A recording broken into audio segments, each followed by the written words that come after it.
ఈ ఉదయకాల సమయం బహుశా నువ్వు ఏ భారంతో మూలుగుతున్నావు, ఏ భారాల క్రింద నలిగిపోతున్నావు, ఎలాంటి పరిస్థితుల్లో భయంకరమైన పరిస్థితులు గుండా వెళ్తూ ఇక నాకు దిక్కెవరు, నాకు నిరీక్షణ ఎవరు, నన్ను ఆశీర్వాదాలు నడిపించేవారు ఎవరు అని బాధపడుతున్నావా?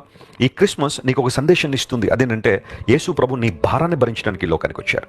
మన పాప భారాన్ని భరించువాడు ఆయన, మన వ్యాజ్య భారాన్ని భరించువాడు ఆయన, మన కష్టాలు మన ఇబ్బందులు ఆయన మీద వేసినప్పుడు, మన చింతలు ఆయన మీద వేసినప్పుడు ఆయన వాటిని భరించే దేవుడు నీకు ఉపశమనాన్ని, శాంతిని, సమాధానాన్ని ప్రత్యేకంగా అనుగ్రహించువాడు ఆయన. అంత మాత్రం కాదు, ఆయన ఆశ్చర్యకరుడు, ఆలోచనకర్త, బలవంతుడైన దేవుడు, నిత్యుడగు తండ్రి, సమాధానకర్తయగు అధిపతి అని పిలువబడతారని యెషయా అనే దైవజనుడు ప్రవచించాడు. ఎగ్జాక్ట్గా ఆ ప్రవచనం యేసు ప్రభు యొక్క జీవితంలో స్పష్టంగా నెరవేరింది. ఆయన ఎన్నో ఆశ్చర్యకార్యాలు చేయడం, అనేక మందికి ఆలోచన చెప్పడం, బలవంతుడైన దేవుడిగా తను రుజువుపరుచుకున్నాడు. మరణపు మెడలు ఉంచి మరణం యొక్క ఆ ముళ్ళును విరిచి యేసు ప్రభు మరణాన్ని జయించి తిరిగి లేవడం ద్వారా ఆయన బలవంతుడైన దేవుడు అని రుజువు చేయబడ్డాడు. ఇటర్నల్ ఫాదర్, ఆయన నిత్యుడగు తండ్రి, అనేక మందిని తన బిడ్డలుగా చేసుకోవడానికి ఈ లోకానికి వచ్చిన ప్రభు ఆయన. అంత మాత్రమే కాదు, సమాధానకర్త, అసమాధానంతో రగిలిపోతున్న వారిని, శాంతి లేక రాత్రులు నిద్రపట్టక మనశ్శాంతి కోసం ఎన్నో ప్రయత్నాలు చేసిన వారందరికీ ఉచితంగా శాంతి సమాధానాలు అనుగ్రహించిన గొప్ప దేవుడు ఆయన.